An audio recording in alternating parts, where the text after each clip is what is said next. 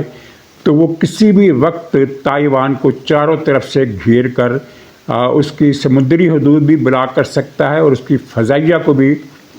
فضائی حدود کو بھی بلاک کر سکتا ہے۔ تو یہ دل میں خیال آتا ہے کہ یہ مشقیں نہیں تھیں بلکہ یہ تائیوان پر قبضے کے لیے ایک ریہرسل کی گئی تھی، اور ریہرسل کامیاب رہی، یعنی چین نے بڑی آسانی سے، بڑی کامیابی سے تائیوان کے چاروں طرف یہ محاصرہ کر دیا۔ تو اس طرح ہم یہ کہہ سکتے ہیں کہ اگر ایران پر کوئی بہت بڑا حملہ ہوا تو چین شاید اس موقع سے فائدہ اٹھانے کی کوشش کرے۔ شاید کا لفظ میں اس لیے استعمال کر رہا ہوں کہ اصل تخمینہ تو چین نے ہی لگانا ہے کہ کیا وہ اس موقع پر کوئی محفوظ کارروائی کر سکتا ہے یا کہیں الٹا لینے کے دینے ہی نہ پڑ جائے، یہ سوچنا تو چین والوں کا کام ہے۔ تو اس صورتحال میں پاکستان کے لیے بھی خطرات ہیں، یعنی اگر ایران کے اندر خدا نخواستہ ایران انتشار کا شکار ہوتا ہے، ایران کا استحکام، ایران کی قومی وحدت متاثر نہیں ہونی چاہیے، کیونکہ اگر یہ کچھ ہوا تو اس کے اثرات پاکستانی بلوچستان پر بھی پڑ سکتے ہیں، تو اس پر بھی ہم زیادہ بات نہیں کرتے۔ دوسری طرف سعودی عرب اور امارات میں جو تنازع ہے وہ اب گرم شکل اختیار کر گیا ہے۔ اگرچہ امارات نے اعلان کیا تھا کہ وہ یمن سے نکل جائے گا، یمن کے 2 صوبوں سے جن پر اس نے قبضہ کیا تھا، لیکن کچھ فوج تو نکل گئی، کچھ فوج اب بھی ہے۔ لیکن اصل بات یہ ہے کہ اماراتی فوج تو پہلے ہی بہت تھوڑی تھی۔ جھگڑا اماراتی پراکسی کا تھا، عبوری کونسل جو ساؤتھ میں بنائی ہے اس نے امارات نے، اس کے قبضے میں، اس کا قبضہ تو بدستور ہے۔ تو اب دونوں صوبے میں سعودی افواج نے، یا یوں کہہ لیجیے کہ یمن کی افواج نے، جن کو سعودی عرب مدد دے رہا ہے، تحفظ دے رہا ہے، انہوں نے اس پراکسی کے خلاف ایک بڑی جنگ شروع کر دی ہے، اور ابتدائی اطلاعات کے مطابق حضر موت کے ساحل سے کئی علاقے انہوں نے واپس لے لیے ہیں، اور وہاں فضائیہ نے حملے بھی کیے ہیں، بری جنگ بھی ہو رہی ہے، فضائی حملے بھی ہو رہے ہیں۔ فضائی حملوں کا یہ پراکسی جواب نہیں دے سکتی، کیونکہ امارات کبھی بھی یہ رسک نہیں لے گا کہ وہ اپنے جہاز یمن کی جنگ میں جھونکے۔ اس صورتحال میں سعودی عرب کا جو قہر اس پر نازل ہوگا، امارات اس کا تحمل نہیں کر سکے گا۔ تو فی الحال تو یہی لگتا ہے کہ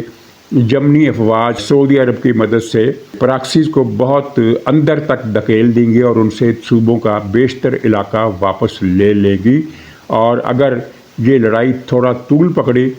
تو سعودی عرب براہ راست امارات کے خلاف بھی کارروائی کر سکتا ہے، جہاں سے اس طرح کی اطلاعات آ رہی ہیں کہ 7 ریاستوں کی اس فیڈریشن میں بے چینی ہے، اور کچھ ریاستیں امارات سے علیحدگی کا سوچ رہی ہیں، بلکہ امارات میں جو سوچ بھی پیدا ہو رہی ہے کہ نہیان وغیرہ کی حکومت جو ہے یہ ختم کر دی جائے، اور اصل جھگڑا باقی 6 ریاستوں کا نہیں ہے، اصل جھگڑا ہے ابو ظبی کی ریاست کا، جو اس وقت سارے امارات پر بالادست ہے۔ تو ناظرین اجازت دیجیے، انشاءاللہ اگلے بلاگ میں پھر ملاقات ہوگی، تب تک کے لیے خدا حافظ۔